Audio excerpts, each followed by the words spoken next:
ሰላም እንዴት ናችሁ? ጊቭ ኢንተርቴይንመንት በድጋሚ ተመልሷል። ዛሬ ደግሞ አዝናኝና አስተማሪ ቪዲዮዎችን ይዤ መጥቻለሁ። ከነዚህ መካከል 17 ጥያቄዎች አዘጋጅቻለሁ። ከ17ቱ መካከል 15 እና ከዛ በላይ የመለሳችሁ በጣም ትልቅ የሆነ ጊቫዌይ እናዘጋጃለን። ወደፊት ግን የመለሳችሁትን እዚህ ጋር ኮሜንት ላይ እንድታስቀምጡልኝ እፈልጋለሁ።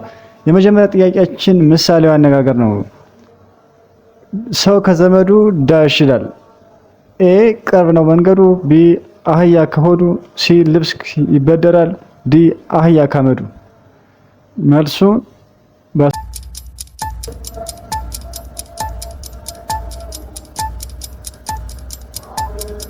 በጣም አሪፍ። ሰው ከዘመዱ አህያ ካመዱ ይባላል ማለት ነው። ዲ ነው መልሱ። ሁለተኛ ጥያቄ ይህ ምስል ከምስል ሲደመር ምን ይሰጣል? ወና ይሄ ምስል ከምስሉ ጋር ሲደመሩ ምን ይሰጣል?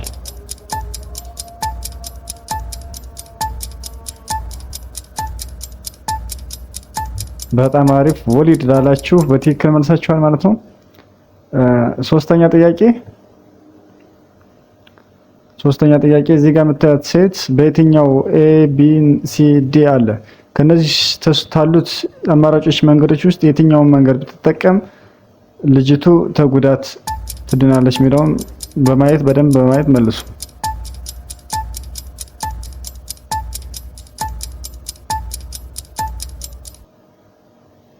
በጣም አሪፍ። ቢ ካላችሁ በትክክል መልሳችኋል ማለት ነው።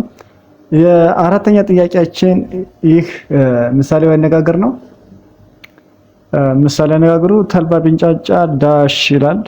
ኤ በአንድ ግልምጫ፣ ቢ በአንድ ቁንጥጫ፣ ሲ በአንድ ሙቀጫ፣ ዲ በአንድ ዋንጫ።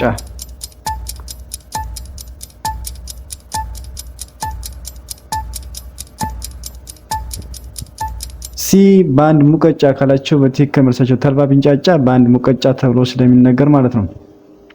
የአምስተኛ ጥያቄያችን ይህ የምታዩት ምስል ሶስቱ ምስል ወይም ሽንኩርቶች 30 ከሆኑ ሶስቱ እንቁላሉና ሁለት እንቁላልና አንድ ሽንኩርት ሲቀነስ 6 ከሆነ እንቁላሉ ሲባዛ በሽንኩርቱ ሲደመር ሽንኩርት ስንት ይሆናል?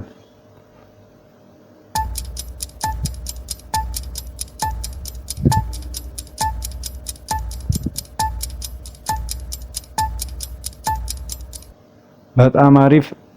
90 ካላችሁ በትክክል መልሳችሁታል ማለት ነው። የቀጣይ ጥያቄ አሁንም ምሳሌያዊ አነጋገር ነው። የአይጥ ምስክር ዳሽ ይላል። ኤ ድመት፣ ቢ እባብ፣ ሲ ድንቢጥ፣ ዲ እንቁራሪት።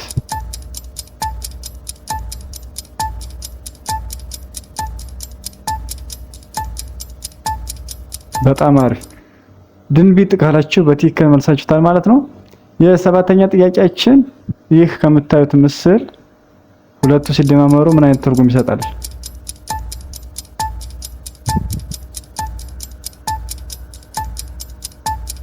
በጣም አሪፍ። አመድ ካላችሁ በትክክል መልሳችሁታል። ስምንተኛ ጥያቄ አሁን ምሳሌያዊ አነጋገር ነው። አህያውን ፈርቶ ዳሽ ይላል። ኤ ውርንጭላውን፣ ቢ ዳውላውን፣ ሲ ቡችላውን፣ ዲ ፈረሱን ጫነው ይላል።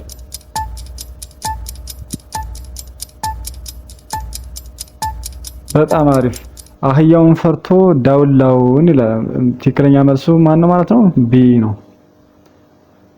ቀጣይ ጥያቄ አሁንም ምሳሌያዊ አነጋገር ነው። ዘጠነኛ ጥያቄያችን ላም አለኝ በሰማይ ዳሽ ይላል። ኤ ከዳመናው በላይ፣ ቢ ወተቷ ምድር ላይ፣ ሲ አቀርቅራ እምታይ፣ ዲ ወተቷንማ ላይ ይላል።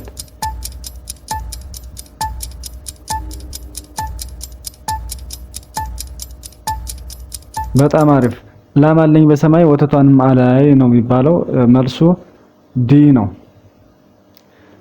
አስረኛ ጥያቄ ሁለት ምስሎች በመቀላቀል ነው ወይም ደግሞ ሁለቱም ምስሎች በመደመር ነው የምትመልሱት። ይህ ምስል ከምስል ሲደመር ምን ይሰጣል ይላል። ፋና ይሄ የምታዩት ምን ይሆናል?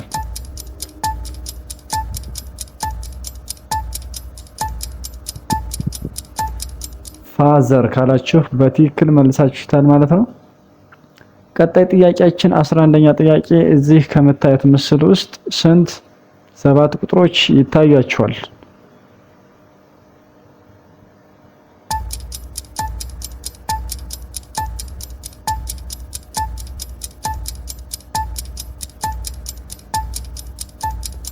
በጣም አሪፍ 15 ካላችሁ በትክክል መልሳችሁታል። ቀጣይ ጥያቄ 12ኛ ጥያቄያችን ስንት ቁጥሮች እዚህ ጋር ይታያችኋል? በዚህኛው ምስል ላይ ስንት ቁጥሮች ይታያሉ?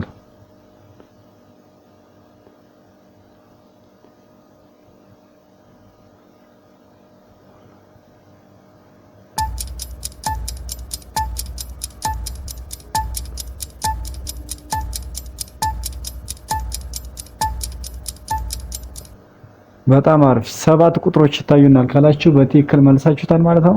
13ኛ ጥያቄያችን እዚህ የምታዩት ምስል አለ። ስለዚህ እናንተ ይሄኛውን የኤ ምስል ያለውን ስጋ ቢሰጣችሁ የትኛው ላይ ታቆማላችሁ ነው ጥያቄው።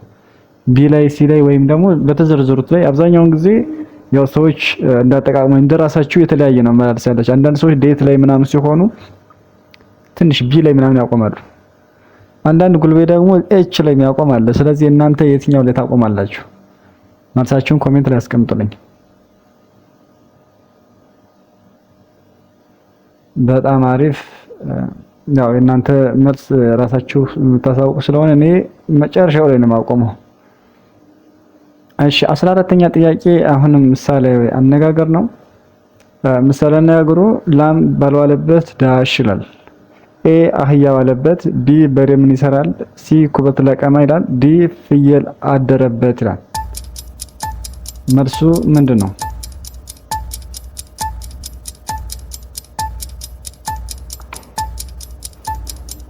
በጣም አሪፍ። ላም ባልዋለበት ምንድነው? ኩበት ለቀማ ነው ያው ትክክለኛ መልሱ ማለት ነው። ስለዚህ ሲ ነው። ቀጣይ 15ኛ ጥያቄያችን እዚህ ጋር ከምታዩት ምስሎች ምን አይነት ትርጉም ይሰጣል?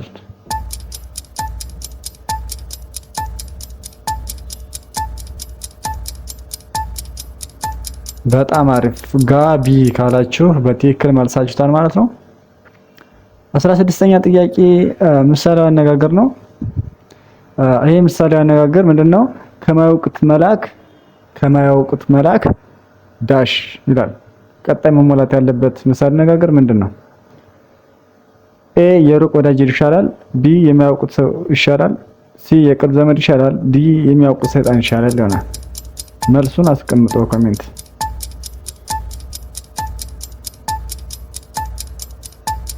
በጣም አሪፍ። ከማያውቁት መልአክ የሚያውቁት ሰይጣን ይሻላል የሚል ምሳሌ አነጋገር ስላለ ስለዚህ መልሱ ዲ ነው። የመጨረሻ ጥያቄያችን እነዚህ ምስሎች መካከል ስንት ምስሎች አሉ? 4 ልጆች አሉ። ከአራቶቹ ምስል ውስጥ የትኛው ነው ማስተዋል ወይንም ማሰብ ወይም ደደቡ የትኛው ነው?